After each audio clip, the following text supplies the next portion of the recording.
What is up, y'all? Welcome back to the channel. It's time for the playoffs in 2037 with the Silver Studs. As you can see, we're not looking at the screen yet, but we don't really need to put a bunch of mystery on it. We had an amazing season. Let's dive right into it. As you can see here, 116-46. The team was insane. Like, I could have never expected this. In fact, I remember saying after the 10-17 start, because I didn't make the team until Tuesday, that this was a lost season. It's all right. We'll throw one away. We'll kind of get the team together, and we'll get back ready for 2038. How wrong I was. The team's amazing. Like, just absolutely insane. They couldn't be stopped.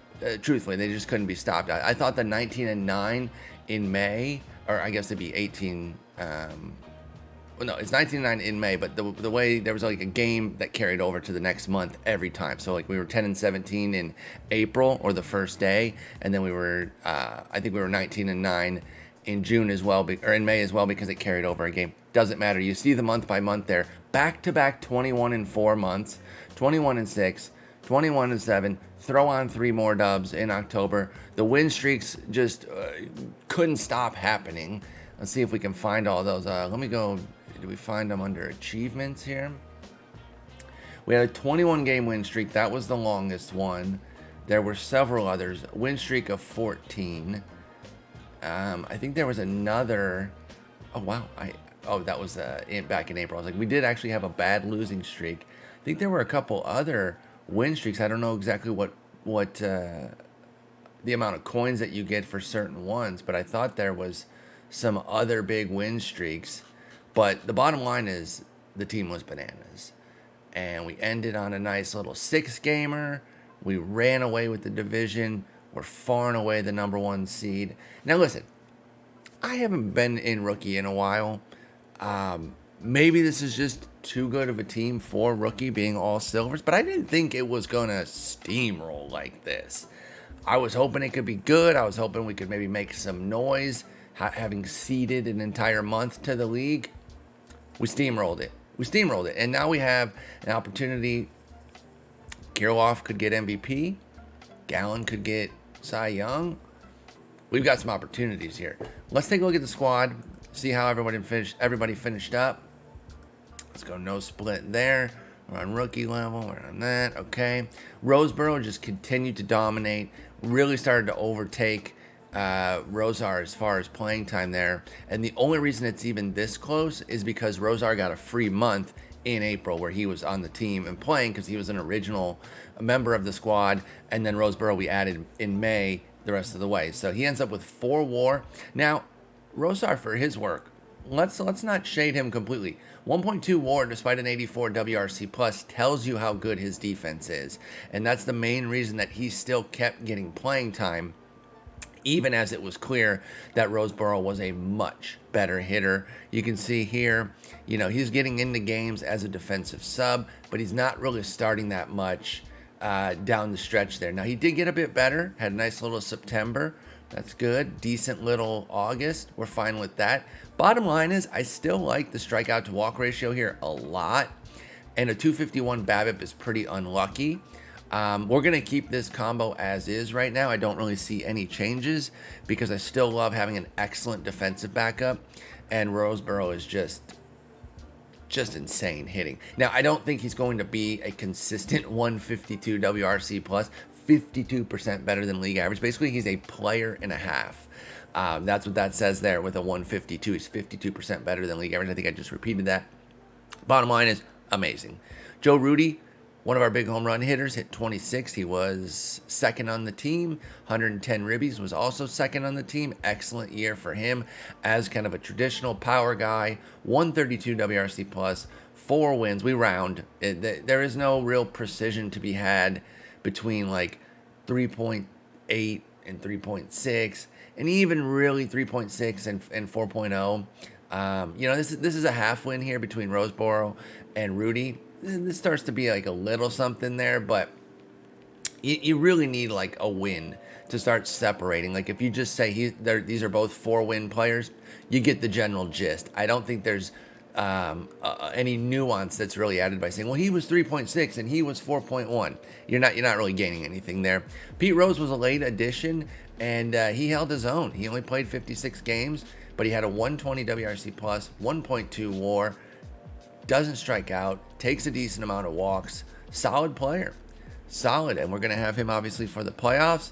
Eager to see what he can do.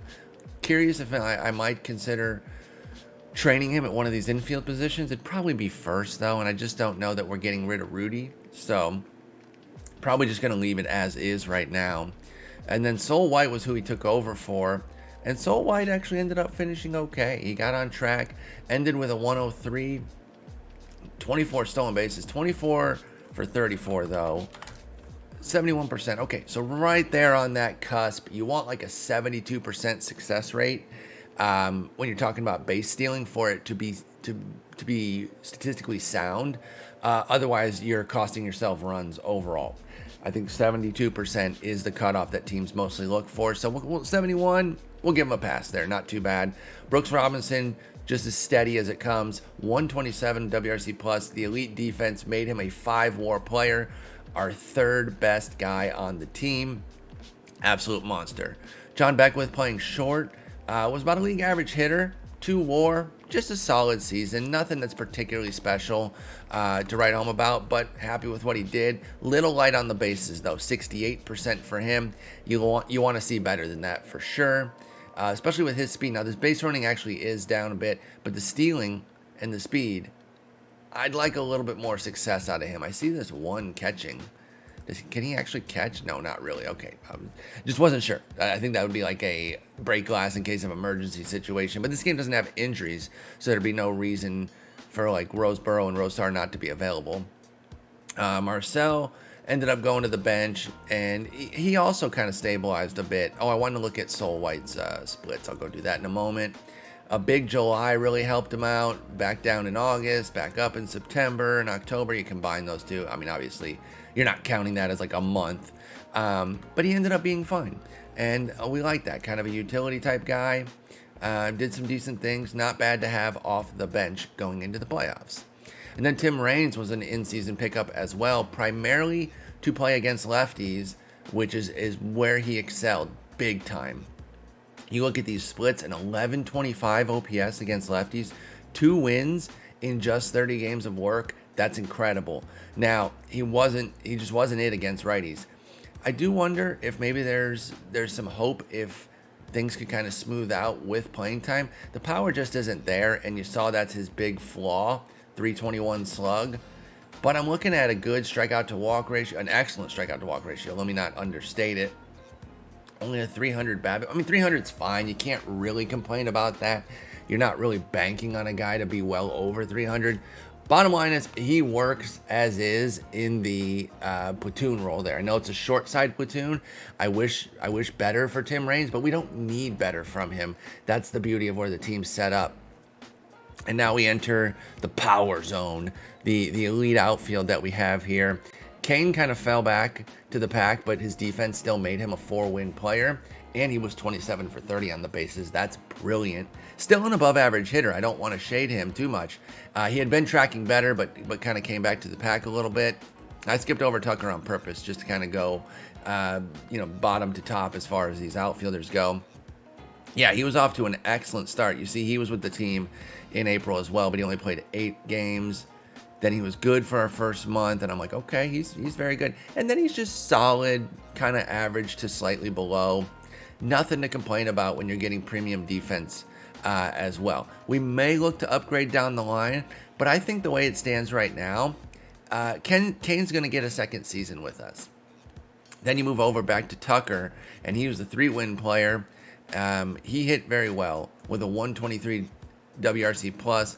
Problem is, looks like the defense kind of failed him then if he was only putting up the WAR that he did. And we look here, and left field, yeah, not so great. That's all right. Actually, wasn't god awful the time that he played in center. I think he played a lot in center.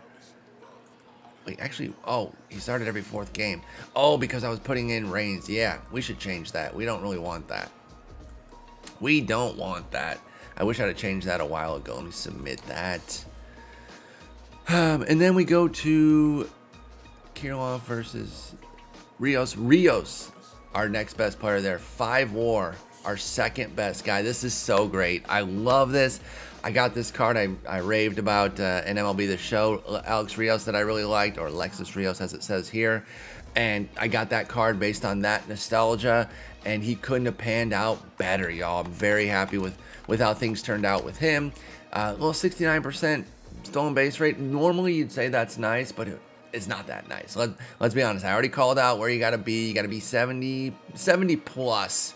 But if you're at 69, I'm not freaking out. I'll take the 37 bags. This is a great fantasy season. 324 average, 24, 37, 84. And where's the runs? 90 right there. Hello. But he was awesome. Five WAR season.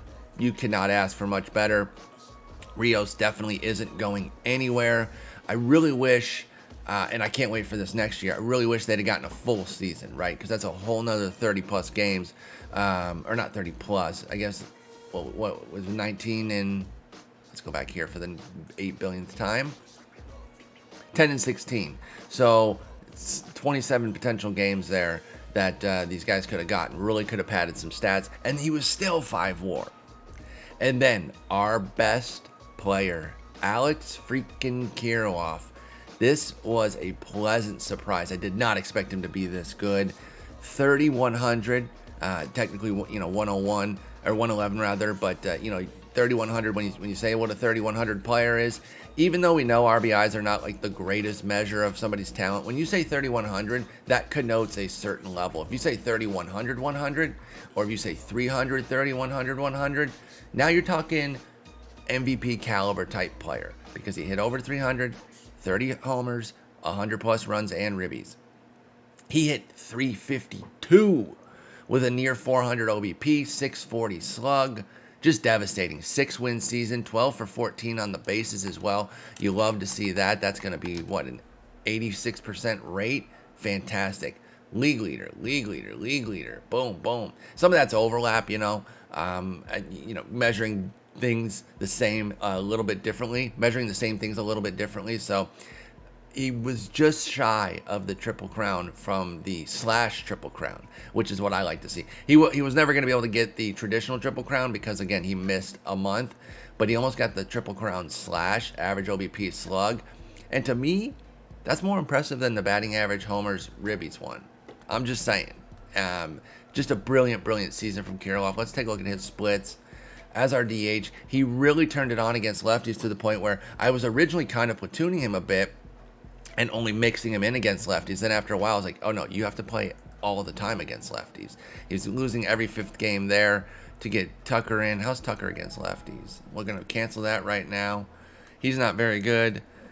Frankly, I shouldn't have even been costing Kirov any games. If we're being honest, I might have cost him a couple games there that shouldn't have happened. But just an absolute monster. That's the offense going into the playoffs here. I don't think I'm missing anything. I think these are the wild card games that are being simmed. I'll catch up here in just a moment to see where we're at with everything. But I don't think we're really missing anything because we're obviously getting a first round bye there. We're not going to have to worry about the wild card situation there. So, looking at the starters, they were all 364 or better with their ERA. Let's neutralize the starters here and look at FIPS real quick. Now, what's funny is 4 of them had above a 4 FIP. And that's kind of interesting to me. I think it's mostly due to the home run rates here. Because if you look at the strikeout minus walk rates, 24, 22, 22. And then the 16 and 15, those are okay. We're not writing home about those. But we're not upset about them either. Quality strikeout rates, mediocre walk rates. 15% is where you want to be kind of at a minimum. I'm fine with that. You can survive on this team. Obviously, quality defense helped them play above some of their core skills. And when they were giving up homers because they weren't allowing very many hits and or walks, they weren't damaging homers. You look at the whips here, 103.97, 112, 110. The only one that was high is a 121, and I'm not upset with that from Trevor Rogers. So that's why they were able to put up these great ERAs despite FIPS coming in a bit higher there. Let's sort by WAR here. You got Julio Urias with another 5-win season. I'm saying another, meaning another one for our team. I don't know if he's ever had a 5-win season. No, he's brand new to our team. Where would he have had one? And then you have 3 wins for Henry, Gallen, Rogers, and Wood. Now, again, you start to go 2.6 to 3.2. There's a little bit of a split there that might be worth delineating, but for the most part, if you call these all 4 of these guys 3-win players, you're going to drive home your point. People are going to get a good understanding of where they are as a shorthand. You can get into the nuance later when you talk about their FIP, their ERA plus, and their strikeout minus walk rate. I'm very happy with how the rotation turned out. I think we'll probably put Rogers in the bullpen for the playoffs. I think that's the move that we'll make. He was the worst of the bunch. I mean, by whip, not really by ERA. Wood was worse. Let's see. But also by strikeout minus walk rate. So I think Rogers is the one who will go to the bullpen. I think he'll play up a bit there. Give us another lefty. Not that we need one, though. We have 4. That makes me consider, well, would I put Henry in? I don't know. I've been pretty happy with how Henry's pitched. He's been good. He does have a big split, though. Something to consider. And then we have Gallen, who's just been a god. He's not going anywhere. I think I'm going to do this. I think that's the way I want to set it up. Oh, actually, Arias is not ready yet. Although he might be, because I haven't updated here. So let's look at the relievers and then we can update. All relievers, sorting by strikeout minus walk rate. Dude, the in-season pickup here of Jeremy Freakin. Unreal. Absolutely unreal. I love this, by the way. This happened where I picked up Freakin and I hadn't made the next video yet. And then we got a comment from Katie on YouTube saying, hey, one of my favorite relievers is Jeremy Freakin. You should get him. And I was like, oh, you're going to love the next video. I don't know if I shared that with y'all before or just mentioned it on Twitch. But I was like, you're going to be very happy with what I've done here. And I'm very happy with the pickup. What an absolute stud. He's our best reliever. He's going to be very, very important for us in the playoffs. Tim Misa had just a brilliant year as a lefty specialist. He held his own against righties. Limited innings, only 16 1/3, so we're not going to overrate the impact. But when we need a key lefty to get out, boom, we're bringing in Misa. And then Rogers as our right-handed specialist, same deal. Killed the side that he had to, held his own against the other side there. And then And then Josh Taylor was our next best here. You know, these two guys had the lowest volume, so them having the second and third best strikeout minus walk rates, not terribly surprising. In fact, Freakin was the third lowest, so they kind of had a little, not boost, but a little easier route there to having the best strikeout minus walk because they didn't have to put up as much volume to get there.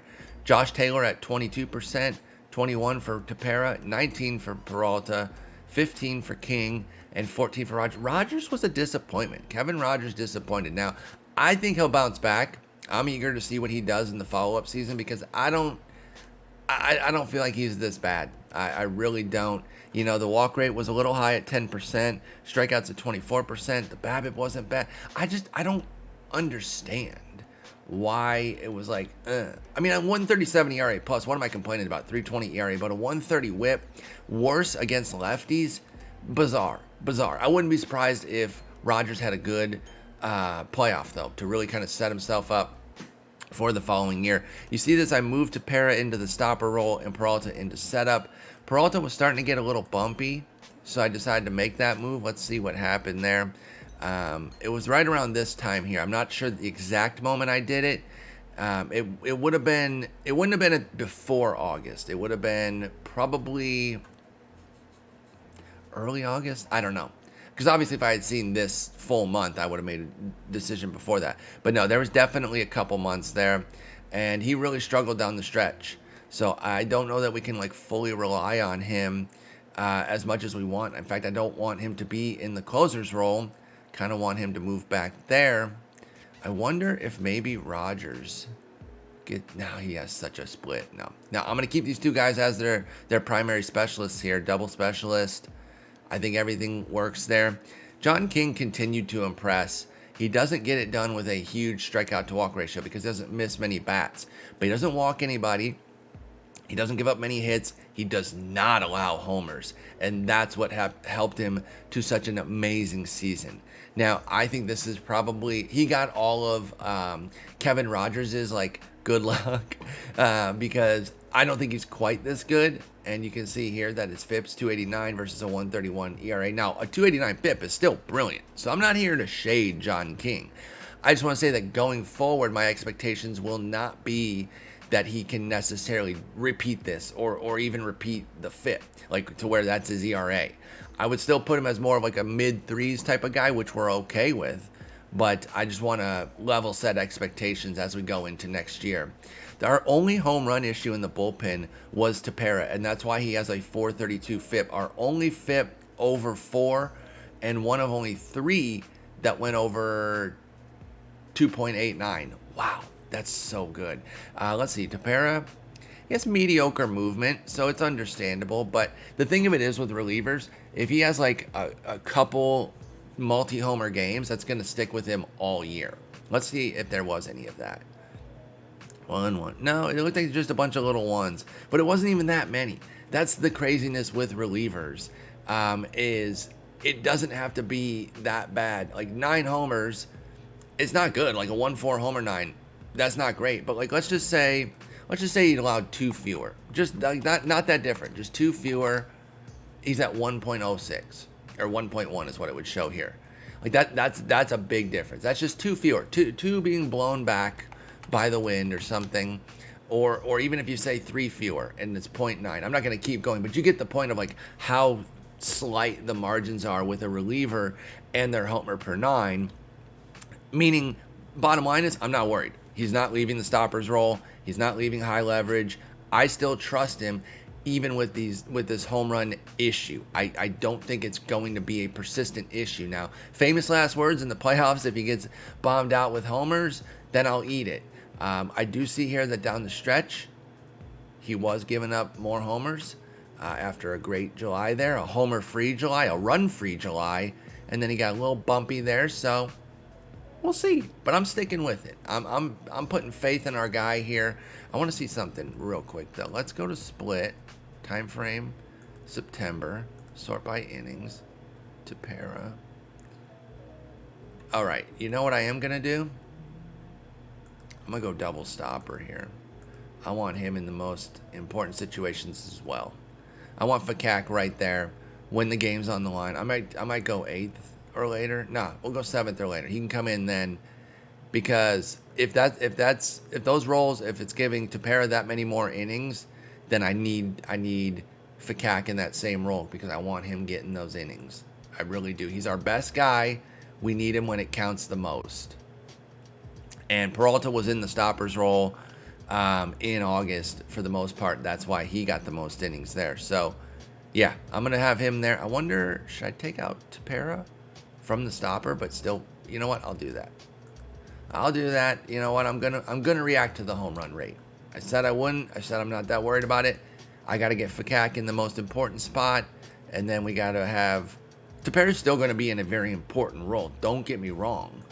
But we're going to maneuver him out of that late close game role situation. Taylor was very good, killed lefties, held his own against righties, more than held his own, was good against righties. I don't want to understate that. Peralta, I wonder if we should move him into a lower leverage role.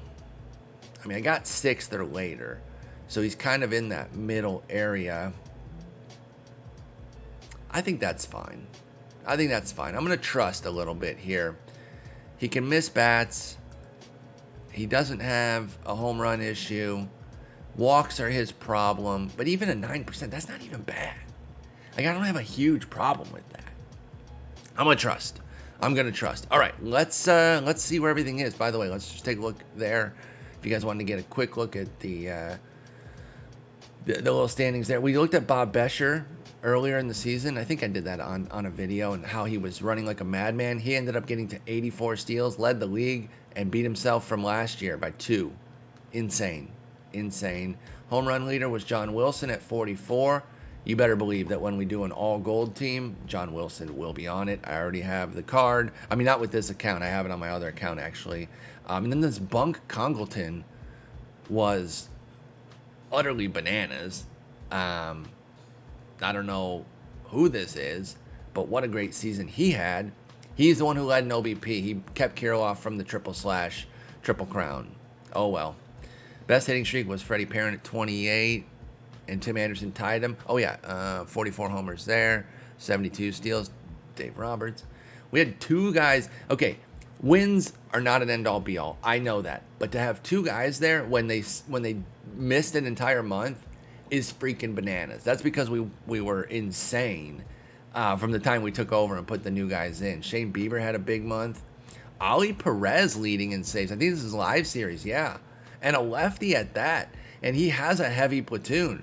But this team just trusted him, and he led the league. All right, now we'll wait for this one to pop up. We will download it. We'll see where we're at. I don't think we've had a game yet. If anything, I think our first playoff game might be right now. So I already submitted, but just to make sure. I'm excited. I'm really excited to see where everything is. Postseason coverage. Like I said, we got two wild cards there, and then I think our Division Series should be starting. We are going to play the winner of the Kitchener Lightning and the Collier Sabres. Playoff coverage. So Kurt Young versus Austin Gomber. So I cancel out. This one definitely played. This one probably played. And then this could be our first game right here. So let's hope it pops up. And let's see. Can we figure out how we did against those two teams? Because Kitchener was in our division. And Collier's right here. So an 86 and 91 win team. Expanded standings. I guess I can't figure that out. I wanted to see how I've done against them.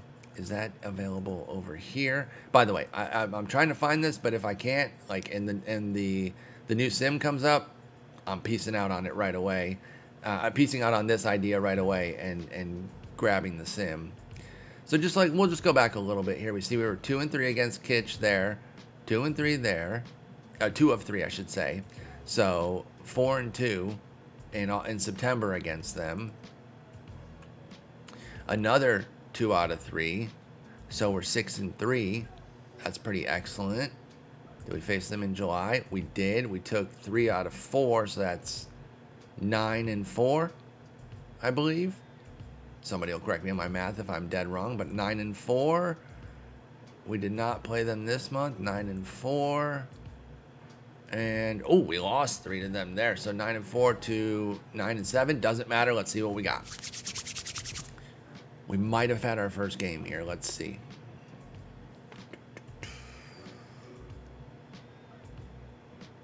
We did. Oh, okay. So we had our first game here. This is wonderful. This is a great way to end the video on our very first game of the playoffs. Then I'll come back with a full playoff video. 7-5, a giant 7th inning. Wow. Rios popped off, leading the charge for the Texas Weens. We win 7-5, 2 for 4 with a yak. Drove in 2, scored once. Let's go. He popped off. Kirov popped off. Tucker 2 for 4. Brooks doing his thing down there at the bottom of the order with a 2-run shot. We love to see it. Let's go. We got caught a little bit on the bases. Rios and Kirov. Yo, Kirov, you don't need to run that much, okay? You're not that great of a base stealer. Now, you were 12 for 14 in season, but maybe during the playoffs, let's tap the brakes. Let's tap the brakes. Gallon got popped, but we had to rely on our 2 best relievers, and they both came through. Now, putting Fakak in that stopper's role, and he immediately goes out and throws 3 scoreless, 1-hit innings, you love to see it. You love to see the coaching and management coming through. Now, I'm going to end the video on this. We're going to take a quick look at Kitchener's team a little bit. I want to see what we're working with. What kind of opposition are we facing here? Is he like an all-bronze team? Does he have some silvers? What's going on? So, Hugh Duffy, interesting silver, who had an excellent season for him. Matt Merton. Bronze Matt Merton. Gold Jose Altuve. Okay, well, he was great. Felipe Alou, interesting bronze there. Batting 4th for him with 20 homers. Oh, he was awesome. Mark Quinn, is an iron. Sorry, they're called commons in MLB The Show. I sometimes mix that up. Caratini behind the dish. Doesn't he have a good arm? Oh no, his ability is better than his arm. Okay, I thought it was flipped. So he's decent back there. Aledmus Diaz, Christian Arroyo, and then Santiago Espinal. Elam Van Glider, what a name. So 5.01 ERA, 4.30. Oh wait, son of a gun. Hang on, I forgot to put our extra guy in the bullpen. All right, let's dive in here. Let's just see recent history. We're gonna play the recency bias a little bit here. Okay, he was brilliant in September. Throw on the extra start in October. That's a brilliant run right there.